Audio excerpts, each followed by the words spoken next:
আসসালামু আলাইকুম রহমতুল্লাহ। আমি হাকিম সাইদুল ইসলাম, রেজিস্টার্ড ইউনানি চিকিৎসক, DUMS, মোবাইল শাহী ইউনানি মেডিকেল কলেজ হসপিটাল। সম্মানিত দিনদার ভাই বন্ধুরা, আজকে আমরা বৃহত্তর ময়মনসিংহের অন্যতম ভেষজ প্রাকৃতিক মশলা জাতীয় উপাদানের ঐতিহ্যবাহী দোকান লতিফ স্টোরে চলে এসেছি। আপনাদেরকে অত্যন্ত গুরুত্বপূর্ণ একটি ভেষজ সম্পর্কে তথ্য দিব ইনশাআল্লাহ। দেশ এবং দেশের বাহিরের অনেক যুবক এবং তরুণ বন্ধুদের অত্যন্ত কমন একটি প্রশ্ন হচ্ছে পুরুষাঙ্গের আগা মোটা গোড়া চিকন। প্রকৃতপক্ষে সত্যিকার অর্থে মেডিকেল সায়েন্সের দৃষ্টিকোণ থেকে এটা আসলে মেজর প্রবলেম না, কিন্তু আমাদের তরুণ এবং যুবক শ্রেণীর অধিকাংশ বন্ধুদেরই এটা একটা কমন প্রবলেম। তারা এই কুসংস্কারে আচ্ছন্ন রয়েছেন যে আসলে এটা একটা মেজর প্রবলেম। আসলে সত্যিকার অর্থ যদি আপনার বিষয়টা খুব বেশি পরিমাণে হয়ে থাকে, অর্থাৎ একাবারেই গোড়া চিকন থাকে, একা অধিকাংশ মোটা থাকে, সেক্ষেত্রে যুগ যুগ ধরে প্রাচীন ইউনানি ও আয়ুর্বেদিক চিকিৎসা শাস্ত্রে এর জন্য রয়েছে সমুদ্র ফেনা, যেটা আপনার পেনিসের শেপ বা গঠনকে, আকার আকৃতিকে মোটামুটি একটা স্বাভাবিক পর্যায়ে আনার জন্য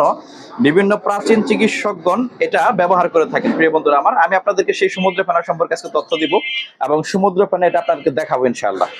আমার হাতে খেয়াল করে দেখেন, এটাই হচ্ছে সমুদ্র ফেনা। এটা বিভিন্ন বানিয়াতি দোকানগুলোতে পাওয়া যায়। সমুদ্র ফেনা এবং বেন্না গাছের শিকড়, এই দুইটার সংমিশ্রণে আপনার পুরুষাঙ্গের আকৃতি যদি খুব বেশি পরিমাণে সামসজ্জ থেকে থাকে, বিশেষ করে আগামোটা গোড়া চিকন থেকে থাকে, সেক্ষেত্রে এটার ক্রিম তৈরি করে আপনি পুরুষাঙ্গে মালিশ করতে পারেন। এটা তৈরি করা একেবারেই সহজ। এই সমুদ্র ফেনা নেবেন এরকম বানিয়াতি দোকান থেকে, আর সাথে আপনাকে নিতে হবে বেন্না গাছের শিকড়। এটা 2 থেকে 3 ইঞ্চি পরিমাণ বেন্না গাছের শিকড় নেবেন। আর এই সমুদ্র ফেনা দুইটা একত্রে পাটায় বেটে পেস্ট আকারে তৈরি করতে হবে।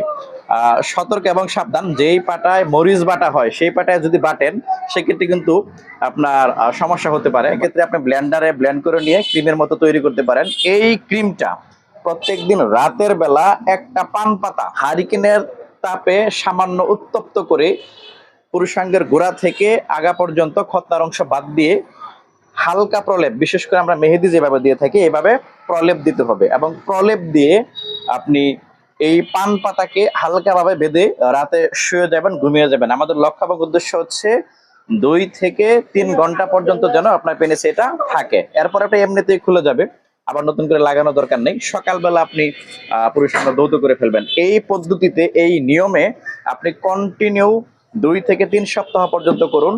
যদি সত্যিকার অর্থে খুব বেশি পরিমাণে বা মেজর প্রবলেম থেকে থাকে, সেটা ঠিক হবে। আপনার শেপ মোটামুটি একটা গুড পজিশনে চলে আসবে ইনশাআল্লাহ। আমি আবারও বলতেছি, পুরুষাঙ্গের আগামাটা বা গোড়া চিকন এটা মেজর কোনো প্রবলেম নয়। যাদের অতিরিক্ত তারা এই পদ্ধতিটি ব্যবহার করতে পারেন ইনশাআল্লাহ। এবং সেই সাথে আপনাদের কাছে একটা বিনীত অনুরোধ, অনেকে ভিডিও দেখে আমাকে ডাইরেক্টলি ফোন দেন, আমি আপনাদেরকে আবার অনুরোধ করতেছি সরাসরি ফোন না দেওয়ার জন্য। এখানে হোয়াটসঅ্যাপ নাম্বার রয়েছে, আপনি আপনার বয়স, ওজন, উচ্চতা এবং প্রধান প্রধান সমস্যা বিস্তারিত বিষয়গুলো সুন্দর করে লিখে এখানে মেসেজ দিয়ে রাখবেন। আমি ফ্রি হয়ে আপনাকে রিপ্লাই দিব ইনশাআল্লাহ।